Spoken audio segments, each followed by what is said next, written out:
So I haven't had any content to upload for months apart from fan-made trailers and the laugh and bat.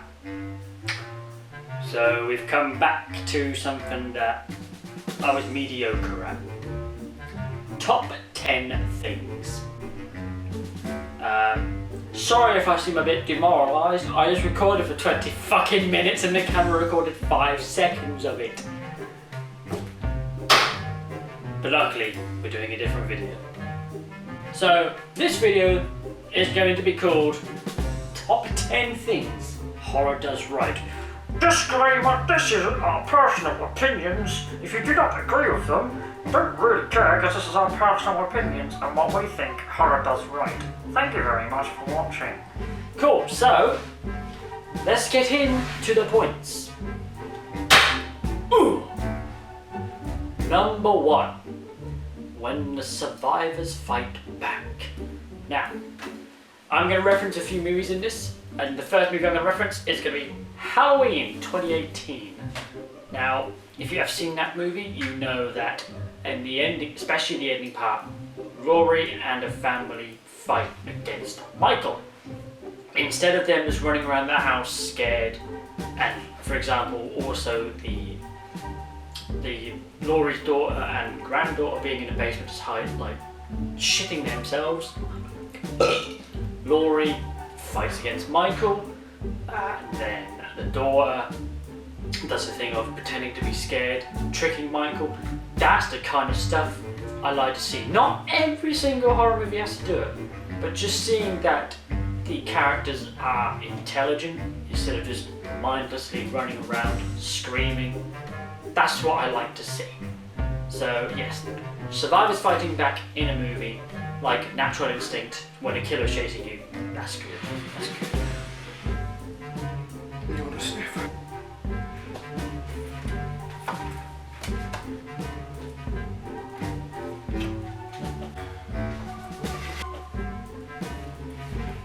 Fuck! Number 2 would be good tension building. Now, write jump scares out of the mix for this one because this is just about tension. If you have seen the movie Don't Breathe, you will probably know what I mean by good tension building.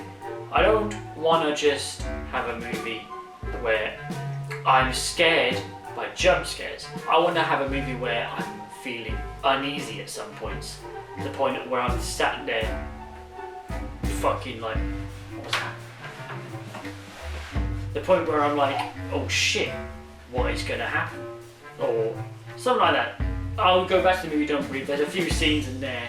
It's a continuous shot and it's just silence. It's just the camera moving around. You see the teenager's really scared and he's walking around. It's no jump scares. It's just pure tension because you don't know what's going to happen to these characters. And I think if movies concentrated on tension more than jump scares half the time, we would see a lot more people scared by movies. Okay.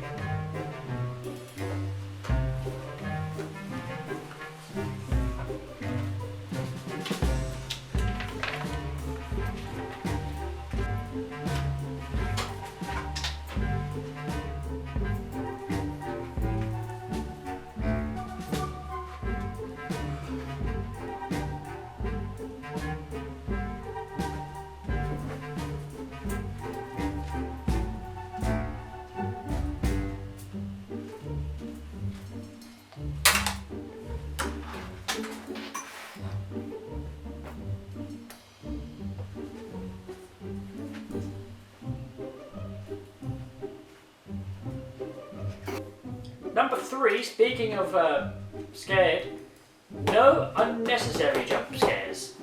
And by this, obviously jump scares in a horror movie are good, but there's good jump scares and then there's just the ones where you can tell it's meant to be a jump scare, but it doesn't get you. And these are the ones I mean. Because there's a point in horror movies where so many jump scares have happened already, you kind of expect them. So when it happens, you're like, great. And at that point, the movie just starts to stop getting scary and it gets a bit stupid. Jump scares need to be put in good parts, in good tense scenes, and it has to be a good jump scare. Like the odd one of like when the person's walking around. Again, I'm going to reference Halloween 2018 when the mum is walking around the house and the door's open, she doesn't know what's going on. And then her husband walks in and you're like, oh, okay, he's at the door. But all of a sudden, Laurie jumps down the stairs. It's not the killer, it's just a random person, but it's a jump scare. It's a good one because it's built up and you think everything's fine once the husband walks in. All of a sudden it comes out. Bit unpredictable. Ones where the person's walking around a corner, it's been like 30 seconds and you see them look around a door like that. And normally the movie does a thing of like they look and there's nothing there, but the killer's behind them. Nah, for me that's predictable. This is what I mean. Less unpredictable ones, more tension built up, and then a proper good jump scare, if you get what I mean. What are you doing with the pump? Nothing. Okay.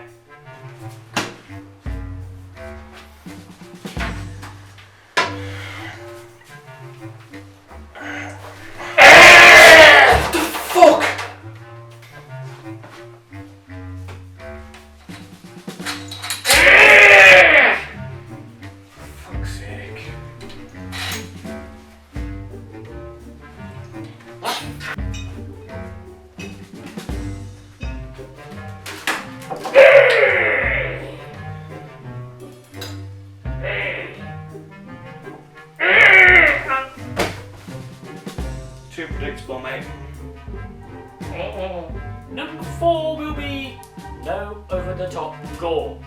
By this, what do I mean? Because sometimes gore makes a horror movie like Saw.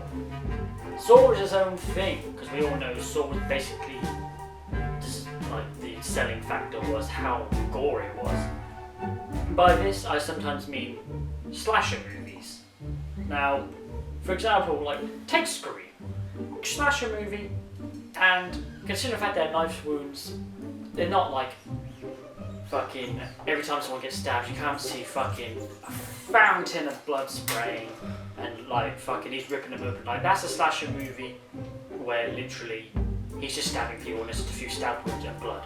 I mean, I think there's one scene in Scream 4 where he does actually rip out, well, like there's someone's like intestines. I think there's also a scene of that in another Scream movie, but that's obviously intentional and it's done off screen, so there's an excuse for them to do that.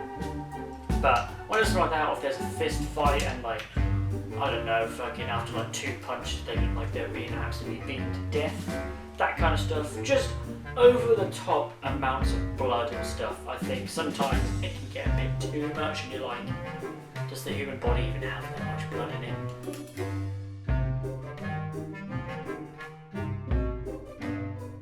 At number 5 we have likeable characters, or you can also say well-written characters. And so by this I mean when you're watching the film, most of the time, again I'm going to reference It, the movie, the reboot one. I remember watching this and I was like, you know what, there's not a single character in this movie I wish wasn't in the movie. And when I say likeable characters, I don't mean like have all of them, so you don't have that like one douchebag guy or something like that. Because sometimes a douchebag guy is needed in the horror. I mean the one where they're just generally badly written. It's the kind of ones where if you took that character out of the film, probably wouldn't make a difference to the film. The one when they come on screen, instead of you sitting there thinking, oh, I want him to get killed off because he's an asshole, you sit there and think, I want him to get killed off because he's just a shit character. That's the kind of thing I want. Likeable characters, whether it is the damsel in distress, the douchebag guy, I don't know, but just ones, just the kind of characters when they're on screen and you just generally, like I said, if you took them off, you probably would not notice they were actually gone. And that's what I mean, you know.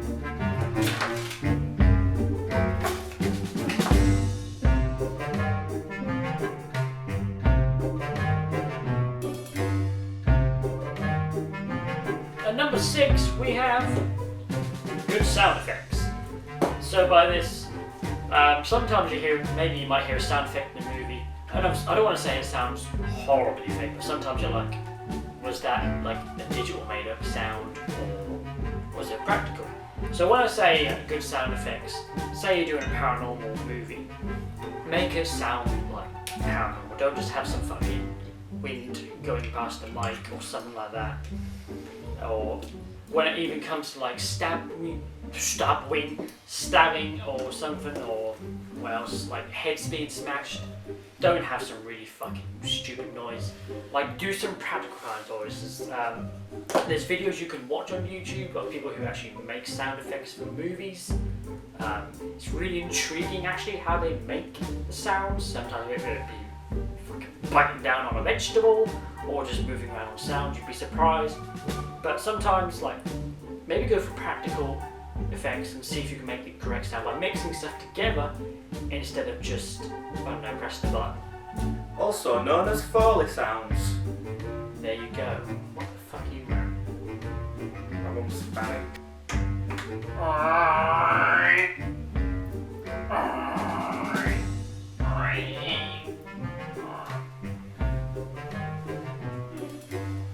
It's a squeaky door.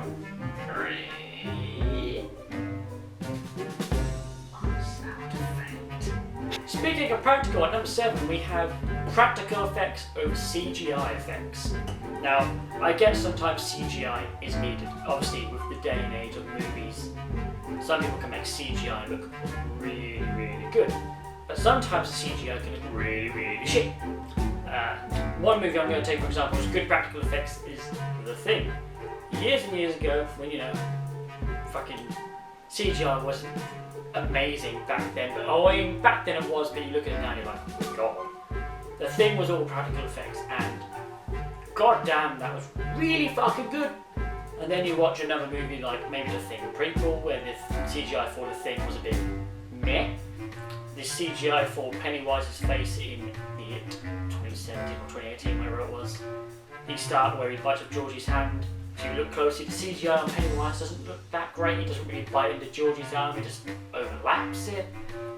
I think there's also My Bloody Valentine. There's a kill where he shoves like a shovel through someone's face. The face looks just so digital. Things like that, like practical effects make things so much better. Like sometimes I can understand, like you can get away with it. There's a scene in Halloween 2018 where Michael goes behind the babysitter in the house when she looks at the blind and stabs her through the neck. That's practical. That's not practical enough. That's CGI. Can't really tell because it's such a little thing. When it's such big things, sometimes practical is probably the better way to go. Yes, it takes more time, but the end result looks better. Again, look at The Thing. That's all I'm going to say. And there's plenty of other movies out there as well that use practical effects really well. It's just on the spot right now, The Thing is the main thing I can think of. Hey Google, play Despacito.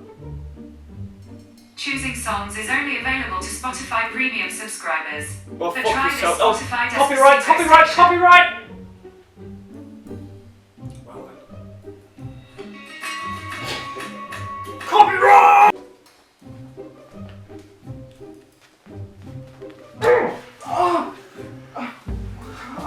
what are you doing? I'm fucking bleeding! At number 8, we have no unnecessary plot lines. So, obviously, in a horror movie, you want the main plot line, and eventually you might find out the motive for the killer. So, for example, Jason Voorhees, he kills because of his mother. Michael Myers, again, he was chasing the babysitter. He's a figure of evil. Freddy Krueger hunts I think it's the children of the people who burned him alive.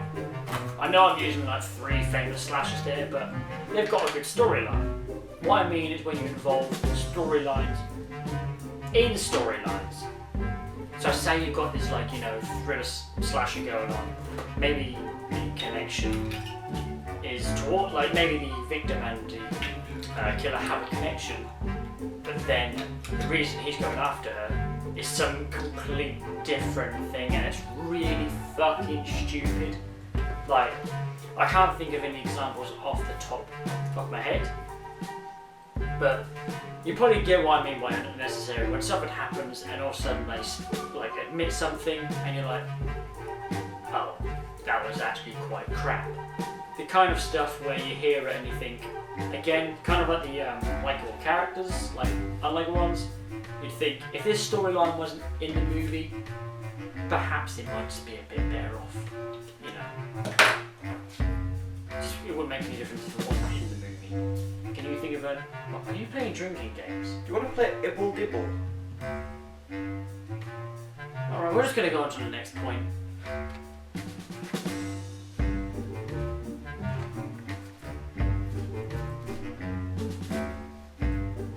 By the way, is it about Lucy? No, She was on Colchino on Connor with Frank, wasn't she? Frank, the one who died 5 minutes ago. The exact same one. Oh my god. It's not like Connor's gonna find out now, is it? Yeah, it's true. He did get decapitated. Brutal. Yes.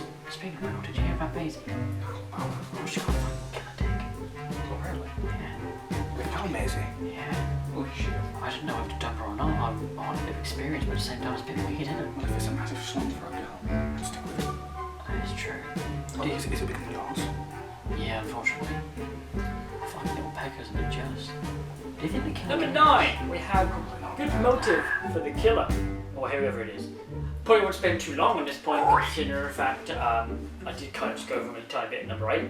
But again, so for example, Freddy Krueger, he goes after the children of the people who burned him alive. Michael Myers spent all that time hunting Laurie Strode in the sequel.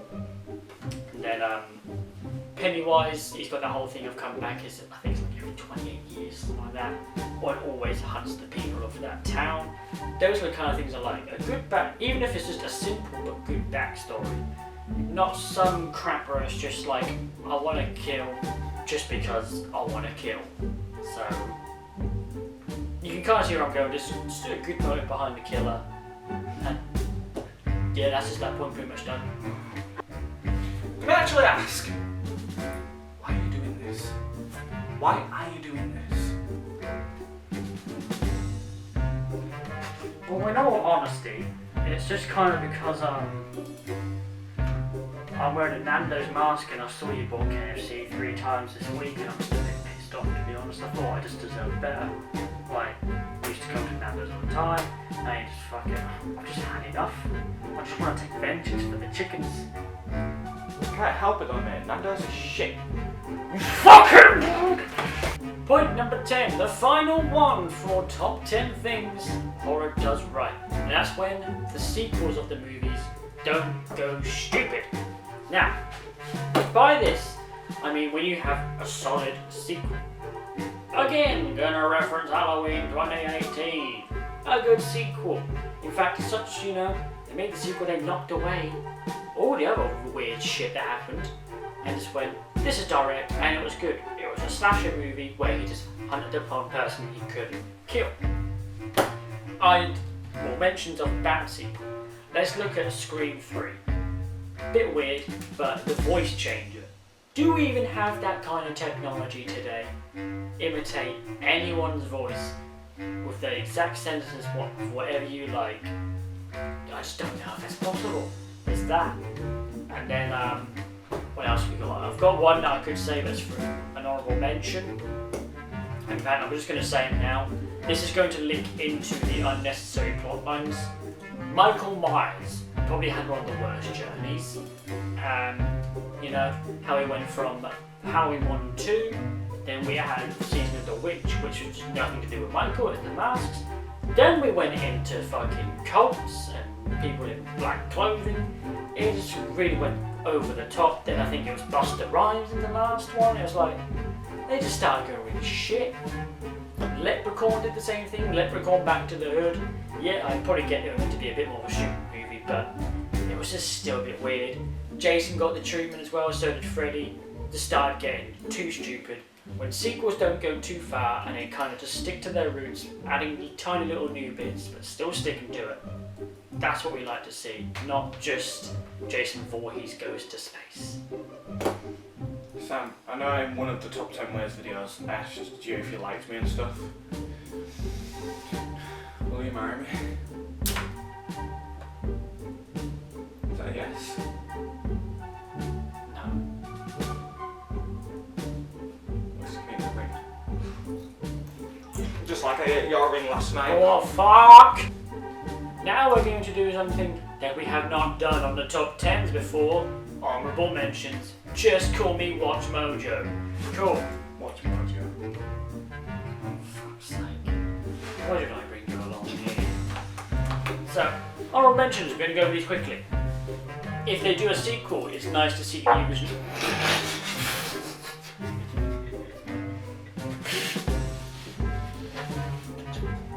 I'll show myself out. When they do a sequel, we like to see some of the original cast come back. Do I need to reference it? Yes. Halloween. Am I referencing Halloween a lot? Yes. It was a good movie. But when the original cast comes back, even if it's just for one, like even a cameo, it's nice to see that sometimes. Don't change the lore of the characters in sequels. Again, Michael Myers, I know they didn't change this a lot, but how they went from just this little boy who went to the shape of a killer into a fucking cult member. Bit fucking weird. There was also the thing with Chucky, how he went from just a killer doll, then he went to a cult, then now he's in, I mean, I can't really count the AI because that's a reboot, but at the same time it still kind of is changing him. Just a bit weird. And fake outs. Fake outs. When referencing back to jump scares, it's always good when you have a moment where it's really tense and you think it's a jump scare, but there isn't. You get tensed up all that moment. Then maybe something happens a little bit later, but fake outs are good. There are honourable mentions for horror movies. Dan, have you got anything to add? Good! In all seriousness though, have you got anything to add? No. Okay, cool. Right, so we hope that you have enjoyed this top 10 horror thing does right. We're probably completely wrong on this, but hey, I've got nothing else to do and I'm running out of content ideas and I really just need videos to make it. Okay, anyway, thanks for watching guys, and I will see you in the next video. Right, see you later. Right, cool. Right, bye. Yeah.